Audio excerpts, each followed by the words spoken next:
Yeah, I'm on Twitter. I know when things happen, sometimes. It's a hell of a website. The emphasis being on hell. So it turns out that there is some young people out there who only recently found out that this I don't need to know. I just wanna make sure you're all safe. used to be this. Hey, I'm vegan. Can you give me this medal? Because I deserve it. Which I didn't even know was possible, but here we are. I mean, in a way it does make sense because these two artistic personae are so incredibly different that it's reasonable to expect that there would be no overlap between the two. There is, of course, because Joji was originally promoted by Filthy Frank on the Filthy Frank platform, so it's a lot easier to get into Joji when you come from that realm, at least hearing about him, but the other way around isn't all that easy because Joji doesn't promote Filthy Frank. Otherwise, it would be a bit like a Ron Swanson, Duke Silver type situation, which, frankly, if April's mom had all of the Duke Silver albums, right, how did she not recognize him? But April did, just the first day that she met, even though that's not even the musician she's standing. Speaking of, it does turn out that it was K-pop stans who found this out and now trying to cancel Joji for it, although I have to honestly say, I don't care. And this is not going to be a video about how K-pop is bad and the community is cringe and toxic.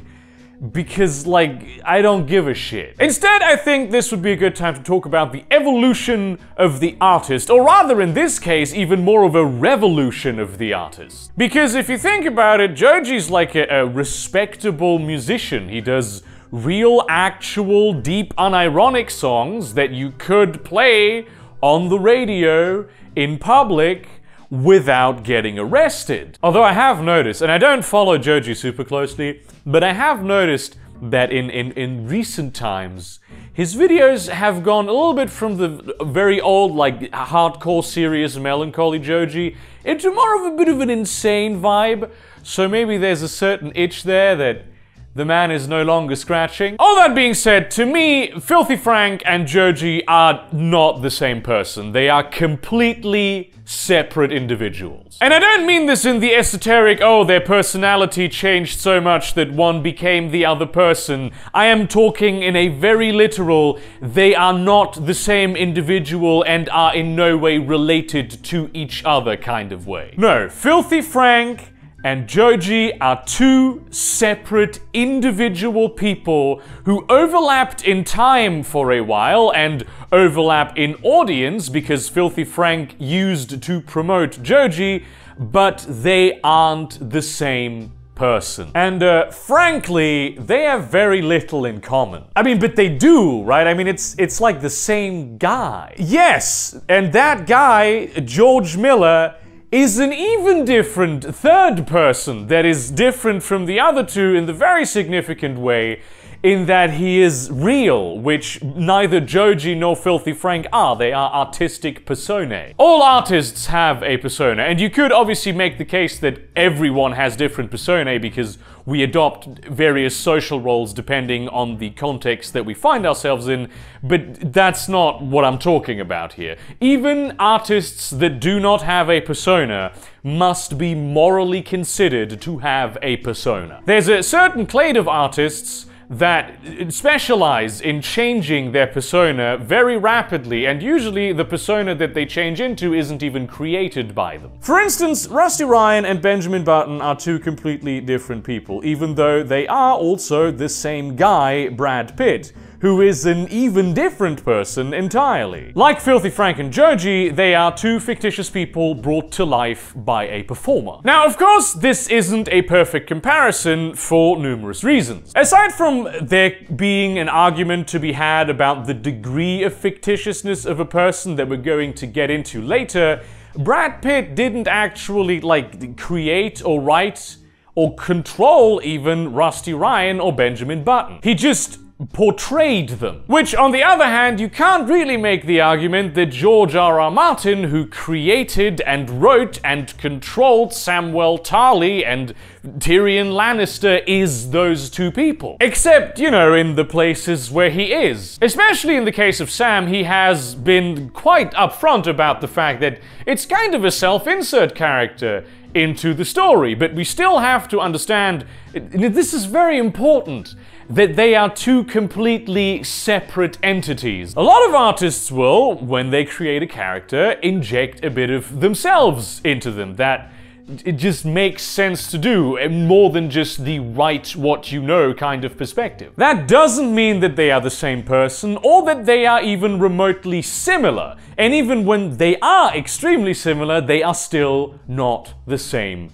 person. But they do perform being that person in various contexts. And this is especially true for artists whose personae are often very closely interwoven with who they are as people. They are not built explicitly as fictitious characters, but they still are fictitious. They do tend to be a closer representation of what the artist actually is, given that they are written and performed by the artist, but morally speaking, we cannot conflate them. Which, by the way, I just want to point out that, like, creating and performing your artist isn't the thing that makes it a persona, necessarily. Like, nobody would argue that Sacha Baron Cohen is Borat, even though he wrote and performed as Borat. But it's different for Joji, right? I mean, that is actually like the public aspects of the person Joe Miller. He's never stated that it's a fictional character. He was never intended to be a fictional character like Borat. Yeah, maybe, probably even. But you'll never know this, and you shouldn't know this. I can tell you that my YouTube persona is very similar to the kind of person I am in real life. But you can never know this for certain. I might in real life actually be a perfectly nice and compassionate human being who makes good jokes. You wouldn't know. But ultimately, that is irrelevant because your relationship isn't with Gideon Weber, which is the person that I am. It is with TheBurgerkrieg, which is the person that I am. And to pretend otherwise is not only factually wrong, I would argue it is morally wrong. Artists fill many roles in a society, supplying many of its more esoteric, higher goods that people consume once their more basal needs are fulfilled. But one of the most important, I believe, is the ability to tell the truth by lying. Imagine a story, right? Something that never actually happened. It might have fairies and spaceships in it. You can still relate to the story, you can still empathize with the characters, feel the world and how it works, learn actual real lessons about yourself and the world around you from that story. So in a way, even though the story is a lie, it still contains a lot of truth. Few places in the world is this as apparent as with this literary classic that I won't lift all the things off of to hold. It's 1984 is what that book is. Because none of the things that happen in this book happen in the real world. None of the things have happened. Complete lie, fabrication, still a very valuable and truthful warning. But the fact that it is technically a lie gives the creator a kind of diplomatic immunity from all forms of repercussion. Because all of that goes to the work of art itself, or maybe the persona, which you could argue is also a work of art in and of itself, or at least part of the art, thus shielding the artist no matter how close they themselves are to the art. And this is incredibly important. There's an anecdote which I've never been able to confirm is true, but it is true in the sense that a story is true about the communist revolution in Russia. So in the early 20th century in St. Petersburg, there was a clown who used to just make a lot of jokes about the ruling class at the time, the aristocracy. The communist revolutionaries were very fond of him because he criticized the exact people that they opposed.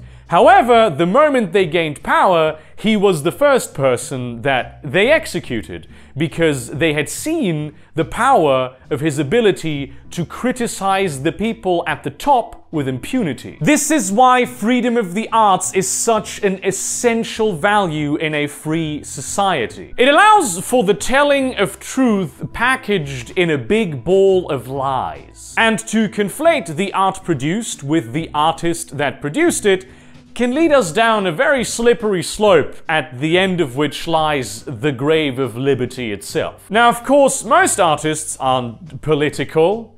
Most artists don't even explore socially unacceptable ideas, and frankly, most artists who think that they're telling the truth aren't really. It is also true that for a whole lot of artists, art is ultimately self-expression, so I mean, it is really a statement coming from their true selves. But you, as a person who isn't the artist, are not allowed to see it that way. Unless you are straight up a mind reader, you can't ever know if it is that way. Now, this may sound terrible, but it's actually very good news, because it removes from you the problem that you never know if you are actually identifying with the artist, because it doesn't matter if you're identifying with the artist. It's completely sufficient for you to identify with the persona that they project, if it's a completely different person or someone who is completely identical to them. Even if they are a lie, they are still real. They are people who exist to a certain extent at least, and they most certainly exist in the context of the relationship that you have with them. Because you can relate to Joji, you can understand the messages he sends in his songs, vibe with his music, right? Even though he may well just be a completely fabricated persona created by George Miller. George Miller isn't a person in your life.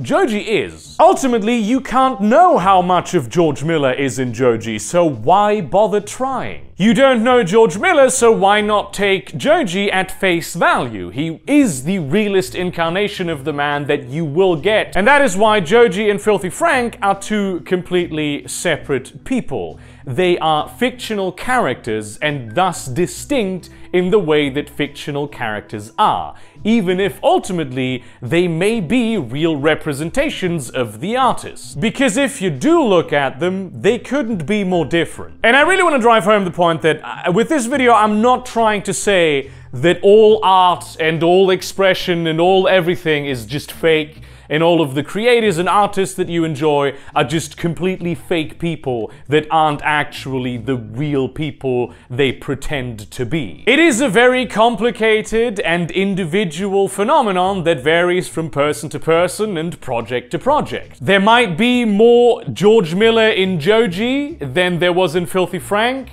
It might be the other way around. There's just people who change over time anyway. The point is that not only does it not matter, it shouldn't matter. It is about the moral principle that protects art itself. It also doesn't make one of the two things more valuable than the other.